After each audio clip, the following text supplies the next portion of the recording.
Levítico capítulo 6, versículo 13, nós lemos o seguinte. Levítico 6, versículo 13, nós lemos o seguinte: o fogo arderá continuamente sobre o altar, não se apagará. Eu vou repetir o versículo. Levítico 6,13 diz assim: o fogo arderá continuamente sobre o altar, não se apagará. Quando nós olhamos esse texto da palavra, ele está apontando, preste atenção, querido, para um desafio em nossas vidas. Esse texto aponta para um desafio diário em nossas vidas. Que desafio é esse? Nos manter, pastor Jorge, na presença de Deus. Esse é o nosso desafio diário. Nos manter na presença de Deus. O texto já vai nos trazendo isso, esse ensino.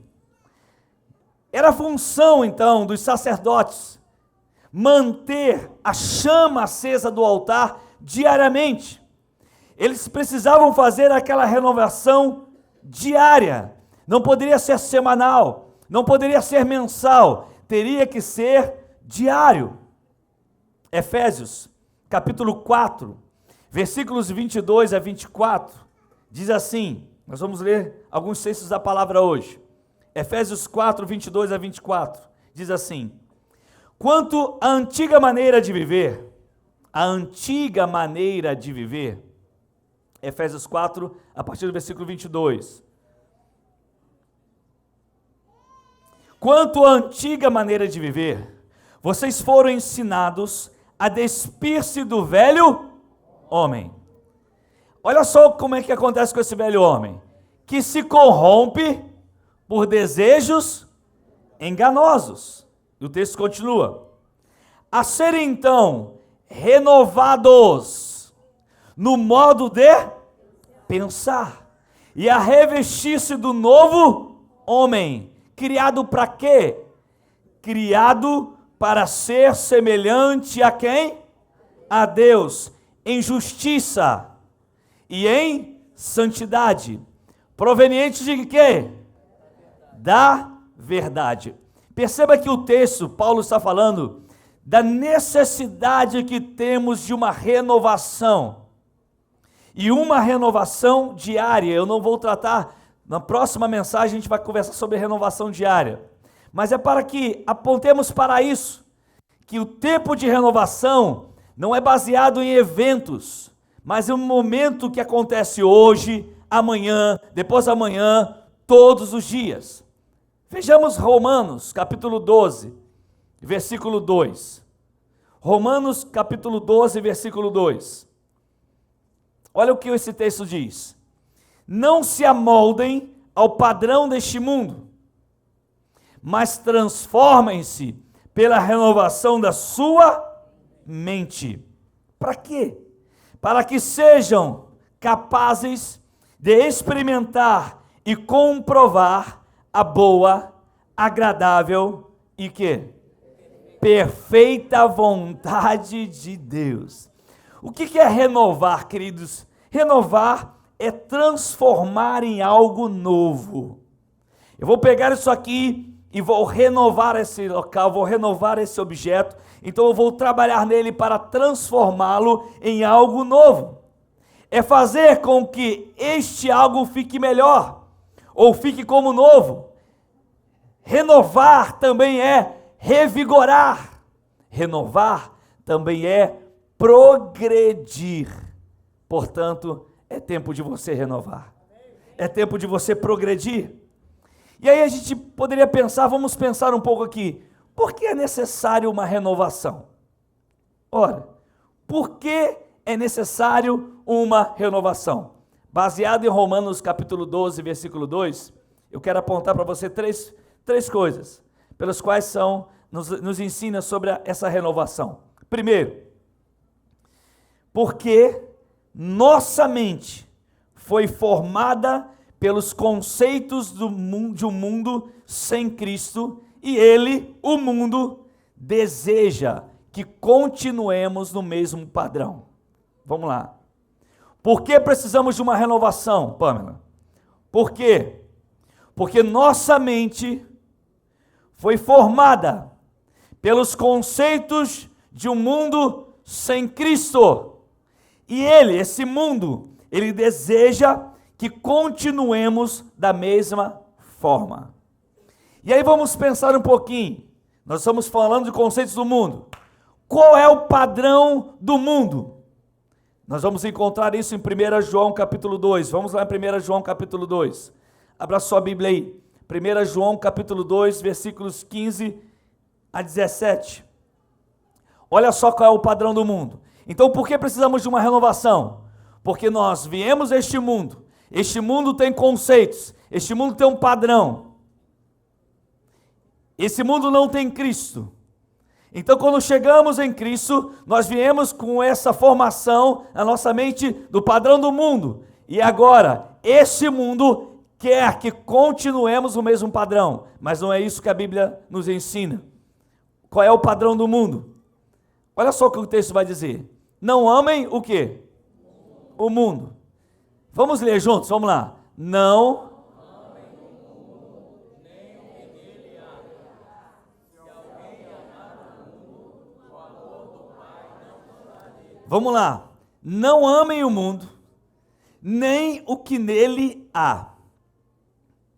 Se alguém amar o mundo, o amor do Pai não está nele. Aí você vai dizer assim, mas espera aí, a Bíblia diz em João 3,16, porque Deus amou o mundo. Mas como se Deus amou o mundo e nós não podemos amar o mundo? É claro que o conceito, a palavra mundo ali, em João 3,16, está falando ser humano. Aqui ele está falando de conceitos fora dos padrões de Deus. A sociedade que vive fora dos padrões de Deus. Então o que ele está dizendo? Não ame esse padrão do mundo. Se alguém gosta de viver no padrão do mundo, o amor de Deus não está nele. Versículo 16, vamos lá. Ele vai dizer qual é esse padrão. Olha só. Pois tudo o que há no mundo. O que há no mundo? Ele vai falar três coisas. A cobiça da carne. Talvez a sua Bíblia seja concupiscência. Essa palavra é bem difícil, né? Concupiscência. A cobiça dos olhos e a ostentação dos bens. Talvez a sua Bíblia seja o quê? Soberba da vida. Aí ele está dizendo, o conceito do mundo, o padrão do mundo é cobiça da carne, cobiça dos olhos e ostentação dos bens. Ele vai dizer, isso não provém de Deus, isso provém do padrão do mundo. O conceito do mundo é esse aí. Versículo 17. O mundo e a sua cobiça passam. Mas aquele que faz a vontade de Deus permanece para sempre. Amém?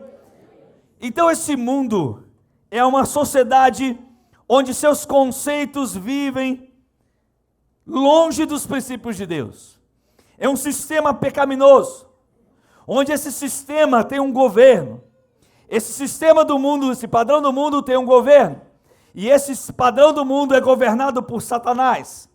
E Satanás ele tem o objetivo de escravizar o ser humano e levá-lo então à morte eterna. Quando olhamos para a palavra cobiça, concupiscência, nós estamos falando de um desejo ardente, de uma paixão sem controle, de uma luxúria. Então é muito claro, o texto está nos dizendo que nós não podemos continuar vivendo debaixo desse padrão. Não podemos ser mais identificados com ele. Não podemos mais tomar a forma dele. E a partir daí é que se inicia então aquela grande batalha que acontece na nossa mente. Por quê? Porque você, Henrique, eu também, nós viemos do padrão do mundo e aceitamos a Cristo. E um novo padrão agora chegou na nossa vida. Uma nova mentalidade.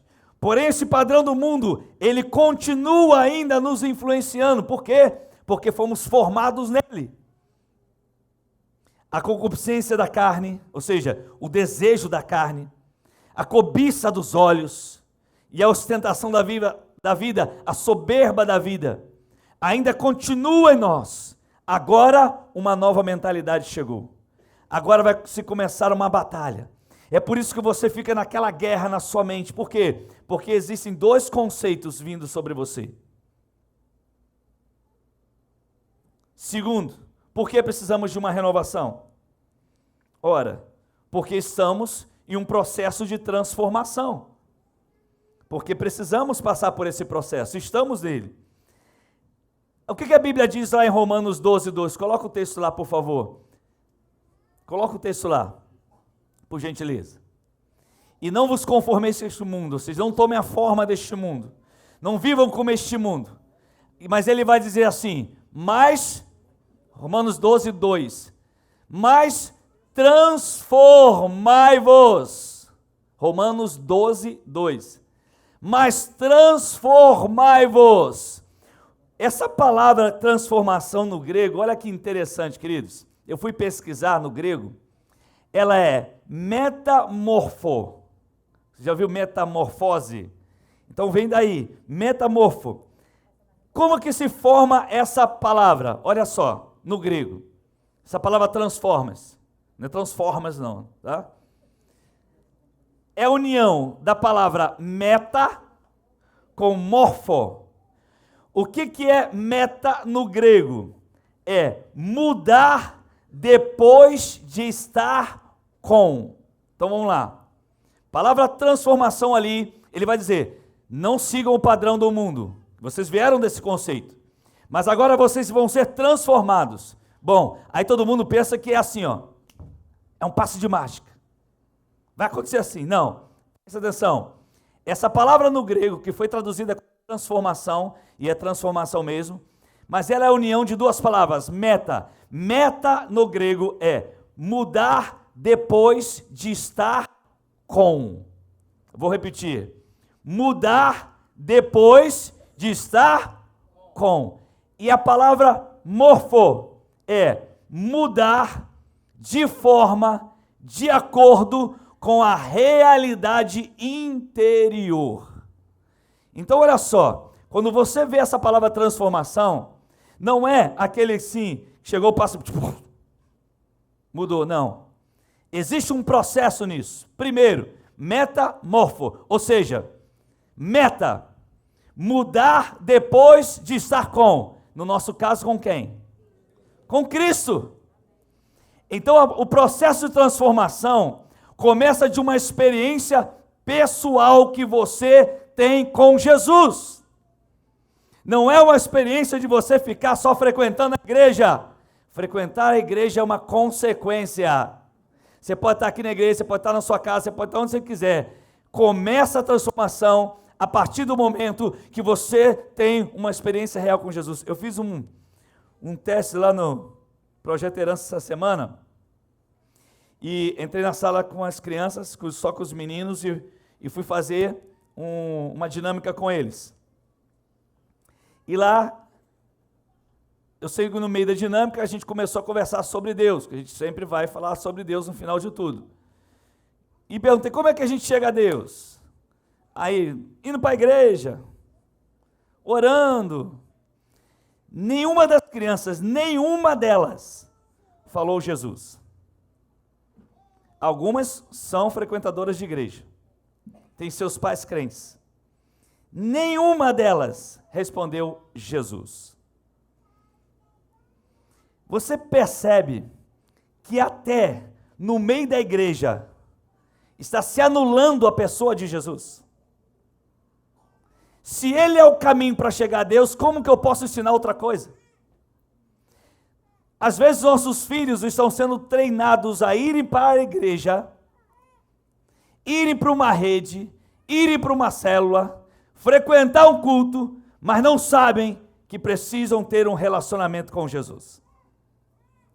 Se a transformação tem que acontecer, para que o padrão do mundo saia, para que essa meta comece, primeiro eu preciso estar com quem? Com Jesus. Ou seja, a ideia de transformação pelo qual foi traduzida a palavra, escuta isso, é uma mudança que inicia após uma associação com, união com, neste caso, nossa transformação só acontece por uma associação que temos com Cristo, e isso se dá no dia da nossa conversão, daí inicia o processo do Espírito Santo em nossa vida. Não se amolda ao padrão desse mundo, vocês vieram dele, mas agora tem um encontro real com Jesus, e aquilo que habita agora em vocês, o morfo, ou seja, a realidade interior de vocês, genuína, vai começar a brotar, vai começar a aparecer. Por quê? Porque vocês se uniram com Jesus, vocês agora são um com Jesus, agora a transformação acontece. Significa o quê, queridos? Assumir a forma que personifica adequadamente essa determinada essência interna. Literalmente o que é? O objetivo é nossa mente e vida em completa harmonia com a mente e a vida de Cristo. Esse é o objetivo. Quando Paulo escreve a carta aos Gálatas, capítulo 4, versículo 19, Gálatas 4, 19, ele fala assim: meus filhos, novamente estou sofrendo dores de parto por sua causa, até que Cristo seja formado em vocês. Até que Cristo seja formado em vocês. Por que precisamos de uma renovação? Porque viemos com conceitos do mundo e precisamos trazer os conceitos de Deus. Por que precisamos de uma transformação? Porque estamos num processo de transformação. Já estamos com, e agora precisamos revelar o que está dentro de nós, uma realidade que está dentro de nós. Se Ele habita em nós, essa realidade vai romper, essa realidade vai surgir através do Espírito Santo em nossa vida. Terceiro, por que precisamos de uma renovação? Romanos 12, 2 vai nos ensinar. Porque precisamos viver a boa, agradável e perfeita vontade de Deus. Agora olhe para cá. Talvez a palavra experimentar pode trazer a ideia de fazermos um teste. Quando a gente vai experimentar uma roupa, eu vou ver se a roupa é boa ou se é ruim. Se cabe bem em mim, se não cabe. Se eu vou comer uma fruta, eu vou experimentar se ela é boa ou ruim. A palavra experimentar aí, quando ela foi traduzida no original, parece que traz aquela ideia de que você vai fazer um teste para saber se a vontade de Deus ela é boa, perfeita e agradável. Mas olha só, querido, apesar da tradução usar a palavra experimenteis, a ideia no original lá no grego é dizer o seguinte, que a vontade de Deus, ela é totalmente aceitável. Por quê? Porque ela é genuína, ela é transformadora. A vontade de Deus não precisa de teste. Ela não precisa de você testar a vontade dele. A vontade de Deus não precisa da nossa aceitação. A vontade de Deus não precisa do nosso juízo para defini-la.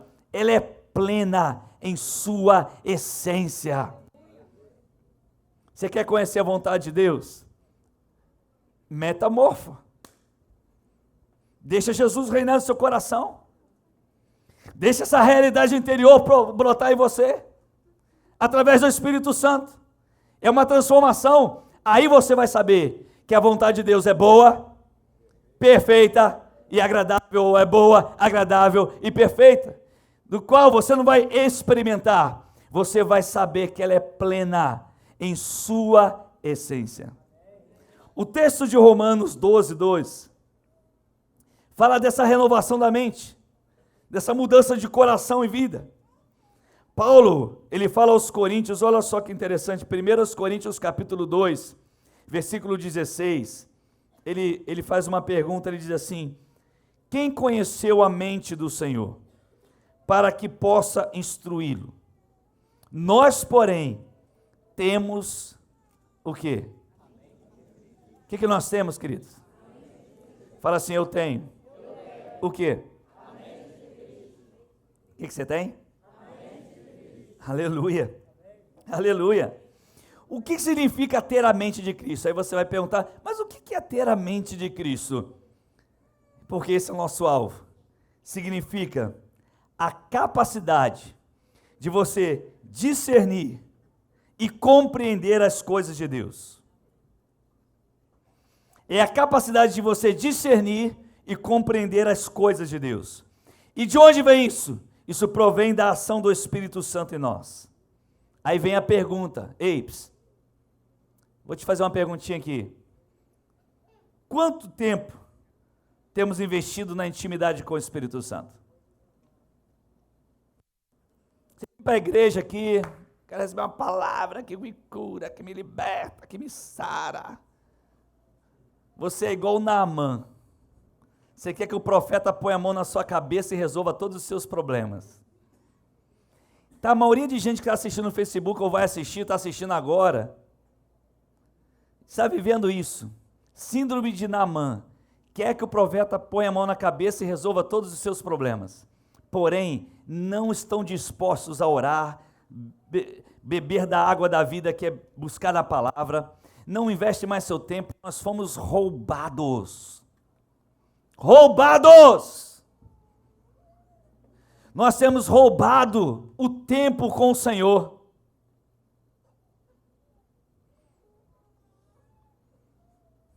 Quanto tempo você fica no seu Facebook?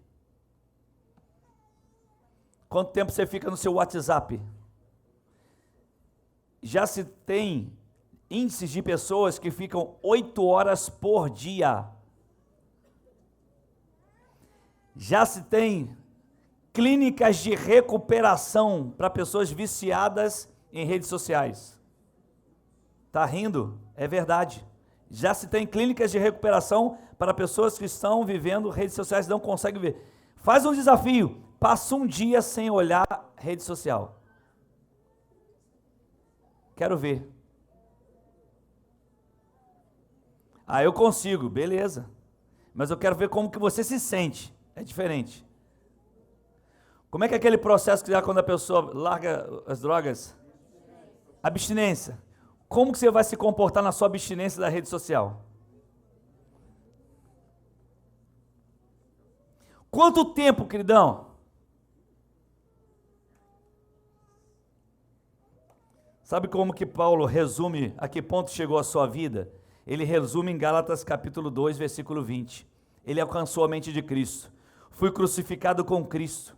Assim, já não sou eu quem vive, mas Cristo vive em mim. A vida que agora vivo no corpo, viva pela fé no Filho de Deus, que me amou e se entregou por mim. Querido, chegou a hora de um renovo em sua vida. A mente de Cristo tem que tomar conta de nós.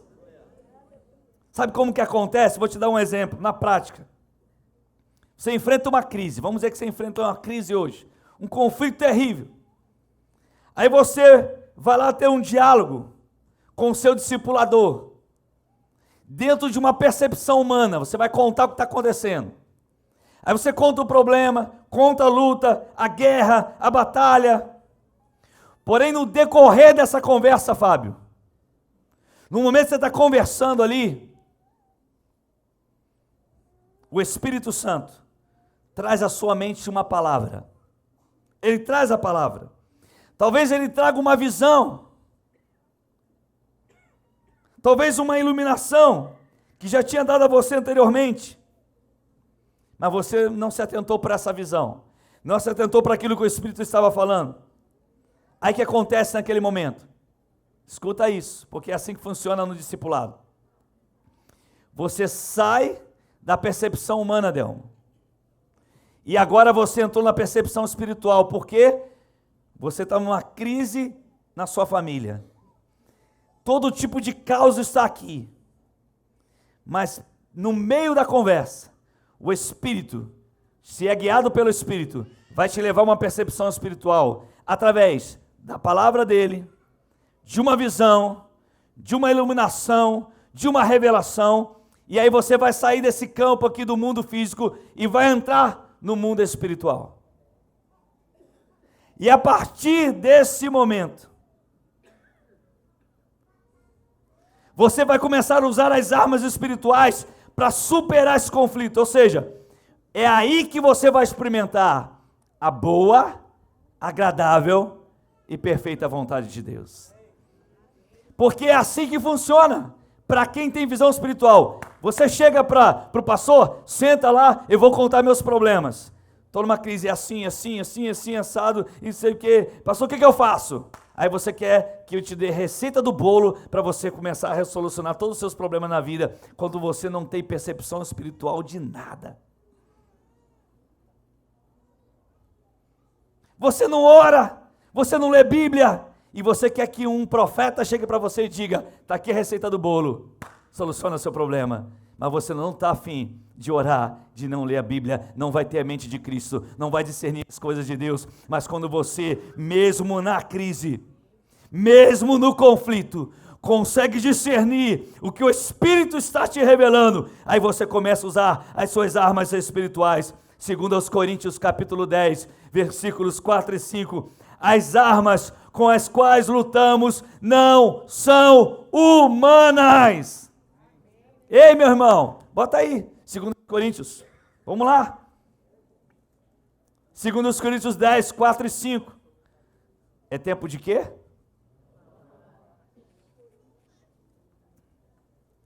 É tempo de renovar. Sai dessa preguiça de Bíblia, meu irmão. Em nome de Jesus, igreja, saia dessa preguiça de não ler Bíblia e não orar. Chega disso. Acorda 10 horas da manhã, mas não acorda para ler Bíblia e orar. Não é porque você não possa acordar 10 horas da manhã, porque talvez você trabalhe à noite. Mas sai dessa preguiça, a gente tem força para jogar bola, para ir para o shopping, para ir para aniversário, para fazer isso, fazer aquilo, faxina, WhatsApp, Facebook. Só não tem força para orar, só não tem força para ler Bíblia. Como você terá a percepção da visão espiritual das coisas? Nunca! É tempo de renovar. Tem que entrar nesse campo, querido. E aí, quando você entra na percepção espiritual, aí vem 2 Coríntios 10, de 4 a 5. As armas com as quais lutamos não são humanas. Você está no conflito. Você está na guerra, meu irmão. Pelo contrário, porque agora você está lá na percepção espiritual, o Espírito Santo está te dando a direção. Pelo contrário, essas armas agora são poderosas em Deus para destruir o quê? Fortalezas. Então, sei lá na tua casa, Fábio, está uma crise, você não está conseguindo ver as coisas acontecer. Se você entrar na percepção espiritual, a mente de Cristo, visão de Deus, senta com o seu discipulador, compartilha, e ele vai entrar com você em oração, aí vai te revelar as armas espirituais, e essas armas, elas são poderosas em quem? Em Deus, não é a sua força, é a força de Deus, e elas são poderosas para destruir o quê? Fortalezas, são impedimentos do diabo, que estão lá impedindo a sua família de crescer, de amadurecer, de você avançar, de você renovar, de você progredir. Mas nossas armas são espirituais em Deus. Versículo 5. Olha só o que acontece. O que está escrito aí? As armas são espirituais. Destruímos argumentos e toda pretensão que se levanta contra o conhecimento de quem? De Deus. E levamos cativo todo pensamento, desculpa o grito, tá, queridos? Todo pensamento para torná-lo obediente a Cristo. Aí a gente está tentando aí, vamos lá, não, tem que ir para a igreja, tem que ir para a célula. Aí você bota a pessoa na célula, aí você leva a pessoa para a igreja e nada muda. Está fazendo força, está fazendo aquilo, joga para cá, joga para lá. Você não está fazendo errado não, tá? Você está fazendo errado isso não. Mas cuidado para você não entrar só no campo humano, só no campo da religião, esquecer de entrar no campo espiritual. Porque quem tem a mente de Cristo vai entrar nesse campo aqui. e vai começar a entender que são armas espirituais, poderosas de Deus, para destruir fortalezas, e vai destruir o argumento do inimigo, e vai destruir toda a pretensão que se levanta contra Deus, e vai levar cativo. O que é cativo? Preso todo pensamento. Para quê? Para torná-lo então obediente a Cristo. Aleluia. Queridos, ou a gente sai desse nível que está aqui para ir para cá, ou nós vamos ficar para o resto da vida. Ah, meu Deus, sei que eu vou te falar logo. Vamos lembrar do povo do Egito, para a gente encerrar hoje. Parte 2 vem depois. Vamos lembrar do povo do Egito. Quantos anos eles ficaram escravos? Quantos anos ficaram escravos no Egito? Mais de 400 anos escravos no Egito. Imagina. Como que a mente de toda aquela geração foi forjada? Forjada pela idolatria que o Egito vivia. Quantas gerações ali mais ou menos? Talvez umas 4 ou 5 gerações. Forjadas ali, no Egito. Alguns vão esquecer de Deus, olha para cá, isso é importante. Quando eles saem do Egito, depois de todo aquele mover de Deus, e começam a caminhar, eles agora enfrentam o primeiro teste. Qual foi o primeiro teste daquele povo? O Mar Vermelho. O Mar Vermelho foi o primeiro teste em grupo. E diante daquilo ali, se revelou como era a mente da maioria daquele povo. Êxodo 14. Abra aí sua Bíblia em Êxodo 14, de 10 a 12. Êxodo 14, de 10 a 12. Você está feliz com Jesus? Amém. Você tem a mente de quem? Amém. Então dá um sorrisão aí. Eu tenho a mente de Cristo, meu irmão.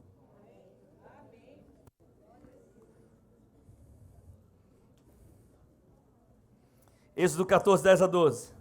Olha só o que aconteceu. Ao aproximar-se o faraó, bom, estão lá, diante do Mar Vermelho. Quem está chegando? Faraó e seu exército. Ao aproximar-se o faraó, os israelitas olharam e avistaram os egípcios que marchavam na direção deles, o maior exército do mundo. Imagina, está aqui, vamos dar um exemplo aqui, saímos dos Estados Unidos, éramos escravos 400 anos. Tem nada a ver, não tem nada contra os Estados Unidos, sabe? Muito pelo contrário, muito pelo contrário. Vou até falar outro país para não ficar mal. Está no Facebook aí. Tenho nada contra, meu querido. Em nome de Jesus, eu amo os Estados Unidos. Amém. Trump é nosso. Tamo junto. Vamos lá, vamos continuar. Saí de qualquer país, saí de Marte. Saí de Marte, estava escravo lá em Marte. Mas é a mais poderosa do mundo. Aí estamos saindo. De repente vem o Mar Vermelho, nas galáxias. Vou voltar para o Egito que é melhor.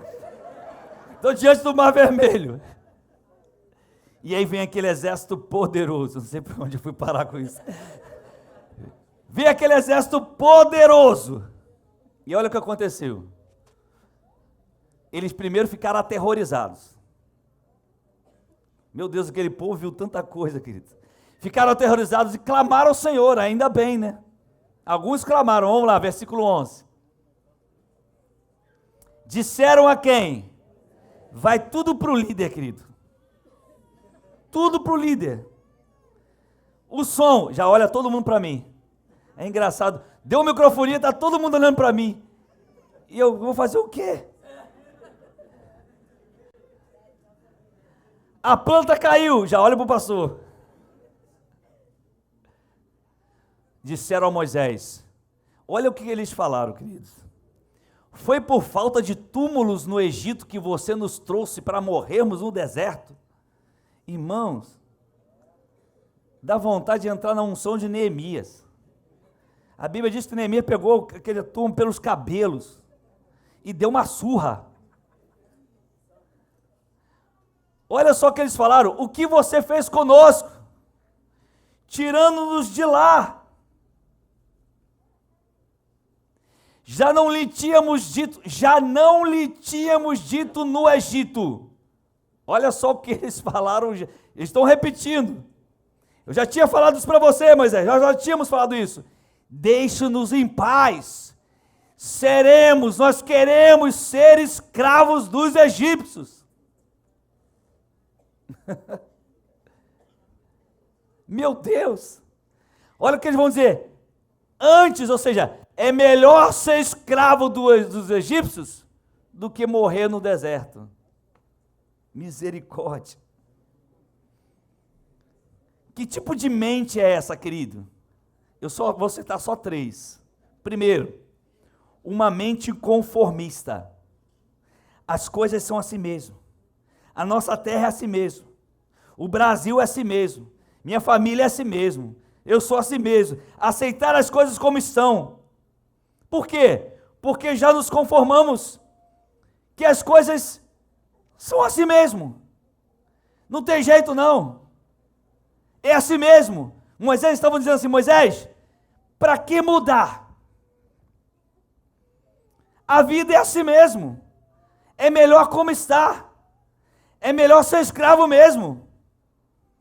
Essa é a mente, querido, sem ter a mente de Cristo. É a mente escrava do Egito. Sabe qual é a segunda? É a mente escravizada. Eu nasci para ser assim mesmo. Eu nasci para ser assim mesmo.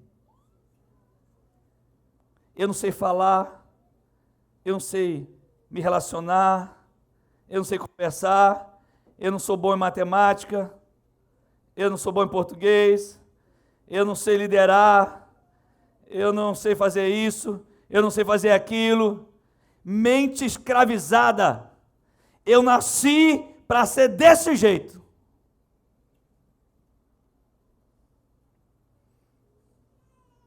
Esses dias, um dos jovens que está aqui, a gente estava batendo um papo, e ele me perguntou sobre liderança. Eu falei, pastor, eu tô me esforçando, estou aprendendo a ser líder. Eu falei, que lindo, queridos. Lindo, filhão, benção. E eu falei para ele, você sabia que a Bíblia diz que todos nós nascemos líderes? Todos nós aqui nascemos líderes. Quando Deus nos formou, o que ele falou? A gente só fala crescer e multiplicar.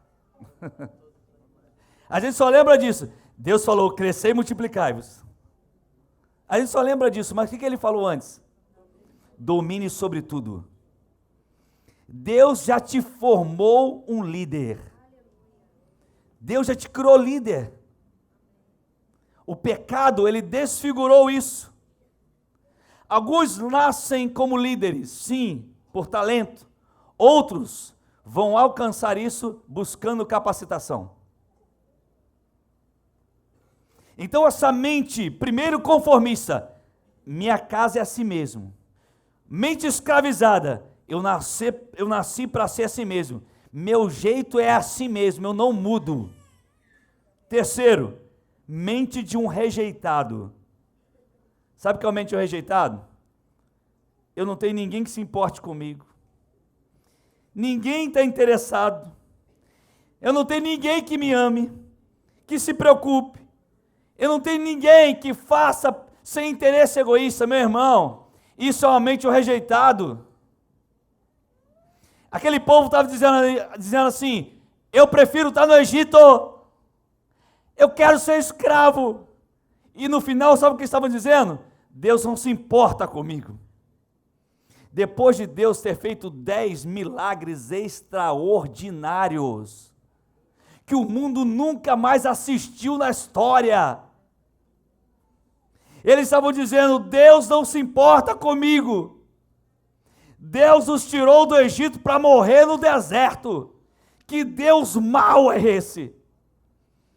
Era melhor ele me deixar ser escravo. Esse episódio do Mar Vermelho denunciou a realidade da mente da maioria dos seguidores de Moisés.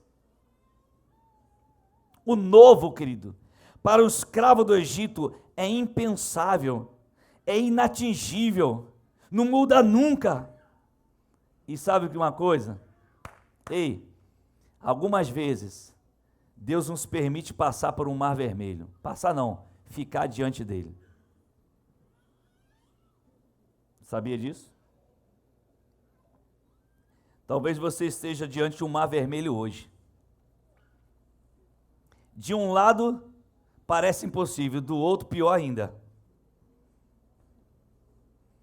É aquela frase que o mundo fala aí: se correr o bicho pega, se ficar o bicho come. Deus permite a gente passar pelo teste do Mar Vermelho, porque é no teste do Mar Vermelho que vai revelar quem governa a nossa mente. Se temos a mente de Cristo ou se temos a mente do Egito. É nesse momento que Deus vai permitir que a gente cresça, porque o Egito, ele representa esse padrão de mundo que nós estamos enfrentando, ou esse padrão que nós estamos sendo guiados e não podemos ser guiados mais. Mas eu tenho uma notícia para você: chegou o tempo de renovar. Chegou o tempo de ter a mente de Cristo. Chegou o tempo da gente viver essas realidades espirituais. Saímos desse campo. Você está lá, sabe, Zé, na sua luta lá no restaurante, vocês estão lá naquela guerra, no campo humano, como outros aqui também estão, lá o pastor Arthur na sua loja, enfim, cada um na sua batalha. E aí, o que vai acontecer quando você tem a mente de Cristo? Virar uma percepção espiritual. O que está acontecendo? Você está lá com aquele patrão que está te perseguindo, enchendo sua paciência, e você está doido para sair daquela empresa, e você está nesse campo humano: esse cara é chato, não aguento mais, que pessoa enjoada, eu não quero mais trabalhar com essa pessoa. E de repente você vai para o campo espiritual. Por quê? Porque Deus vai te revelar uma coisa a mais. Por que isso? Porque você tem a mente de Cristo. E quando você entrar na mente de Cristo, estiver vivendo essa mente de Cristo, você vai começar a perceber as coisas espiritualmente, e você vai entender que Deus te colocou ali para mudar a história de alguém. Deus te colocou ali para mudar aquela estrutura. Deus te colocou ali para um novo tempo. Chegou o tempo de renovar. Deus quer trazer o novo para você. Deus quer trazer uma nova vida. 2 Coríntios 5,17, assim que se alguém está onde? Em Cristo, nova criatura é. Começou o renovo. Se alguém está em Cristo, começou o renovo. É uma nova criatura. As coisas velhas já passaram. Eis que tudo se faz novo. Se você não entrar nesse campo espiritual, querido, para que Deus te revele as circunstâncias que te cercam, você não vai renovar nada na sua vida. Escuta isso. Se você está numa luta com seu filho, se você está na luta com sua filha, com seu pai, com sua mãe, com seu familiar, saia desse campo da percepção humana. Somente entre na percepção espiritual das coisas. Só acontece de um jeito: oração. Sem oração você vai continuar lutando com suas armas carnais. Estou tentando me livrar dessa droga, estou tentando me livrar daquilo, estou tentando me livrar. Você vai continuar lutando e não vai conseguir. Você tem que entrar no novo nível. Aquele que está em Cristo, nova criatura é. As coisas velhas já passaram, tudo se faz novo, é um novo tempo na sua vida. Você tem que entrar nesse campo, querido. Essa metamorfose tem que acontecer. Você tem que se associar em Cristo, com Cristo, para que a realidade do Espírito que habita em você possa fluir agora. Mas isso se dá por oração, por leitura da palavra, por meditação da palavra. Chega dessa preguiça espiritual. Por quê? Porque o diabo tem trabalhado para nos tirar o tempo. Ele trabalha para nos tirar o tempo e tira mesmo. O cansaço vem. A Bíblia diz que os últimos dias serão dias difíceis. Dias difíceis. E tem sido mesmo, queridos. Levar o pão para dentro de casa não está fácil, não. Tem que trabalhar, tem que se esforçar. Acorda às 5 horas da manhã, chega em casa à meia-noite. Ah, pastor, é fácil falar que a gente tem que orar. Mas é isso que o diabo quer. Ele quer que você não ore. Ele quer que você não lê. Ele quer, sabe que você faça o quê? Sou meu pastor e nada faltará. Amém. Jesus abençoa meu dia. E vamos embora. Opa! Agora sim, estou abençoado. Está achando que é isso, querido? É assim que funciona? Não é.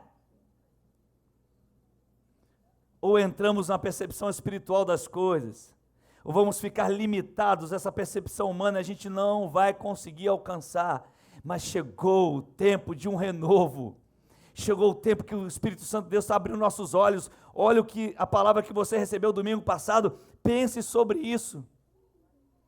Não pare de refletir sobre isso. Mergulhe na palavra. Eu deixei um exercício aqui semana passada. Simples. Entra no Google. Coloca lá Espírito Santo. Veja quantas vezes é citado o nome Espírito Santo na Bíblia. E leia os textos. Eu não vou perguntar para você levantar a mão, não. Para não constranger. Mas eu tenho certeza que 80% aqui não fez isso. E aí a gente quer chegar na hora do culto.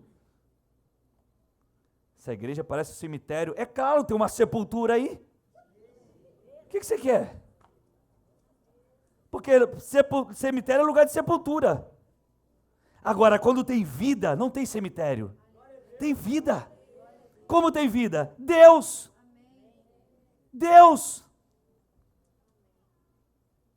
Já vi pastor falar isso. Essa igreja parece cemitério. E alguém grita, mas a sepultura está em cima. O pastor era a sepultura, número 1. Está morto. Por quê? Porque não se renova. Não se renova. Como nós queremos. É tempo de renovar, que nome lindo. Agora, aí a gente fica dizendo, agora a igreja vai. Agora vai. Vai nada, irmão. Nome de igreja não muda nada, não. O que muda é a gente tomar essa palavra e realmente aplicar isso na nossa vida. É ir para o pó de novo, é mergulhar na palavra, é mergulhar na unção, é voltar para isso.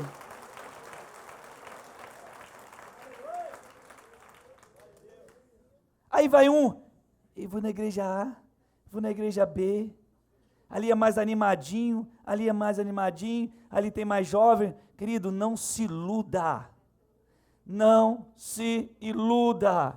Se não quer ler Bíblia, se não quer orar, se não quer mergulhar na unção, vai ficar morto espiritualmente, apodrecendo. Pode ir a 500 show gospel, não vai mudar nada. Se nós queremos renovo, vai começar pela palavra. Sabe, é difícil, irmão, criar esse hábito, Fábio, é difícil. Mas não é impossível.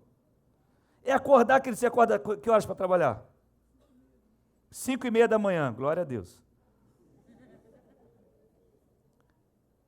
Acorda meia hora antes. Lava o rosto. Faz um café. Toma o café. Não precisa ser crentão não, fazer em jejum não. Toma o café para dar aquela despertada. Se tiver um cantinho, vai lá no cantinho, fecha a porta. Pega a sua Bíblia e deixa a palavra falar. Depois que a palavra falar com você, aí você se prostra diante do Senhor e começa a falar tudo que você tem vontade de falar. Rasga seu coração. Passa 10, 15 minutos, 20 minutos, você não vai nem ver. Não importa o tempo, importa teu coração. E deixa fluir. Teu dia não é mais o mesmo. Aí, a gente começa a sair daquele campo. Caramba, meu emprego, tudo. Caramba, meu salário, meu Deus, minha família, meu Deus, não sei o quê. Ah, já sei. Vou levar. Aí a gente quer resolver tudo. Já sei, vou levar minha esposa para jantar fora. Agora vai melhorar meu casamento. E continua a mesma coisa. Por quê, querido? Porque está usando a arma carnal. Não é que você não deva fazer isso, faça isso. Por favor. Faça isso. Mas se você acha que vai consertar sua família só com arma carnal, está perdido. Nós temos a mente de Cristo. Somos novas criaturas. Coisas velhas já passaram. Tudo se fez novo. Nós estamos num campo diferente, queridos. campo diferente, é campo espiritual. Ei, é campo espiritual. Não se vence na força do braço, é na oração. É na oração. Quantas vezes seus pais já oraram por você e você está aí como fruto de oração? Fruto de oração. Fruto de oração. É tempo de renovar.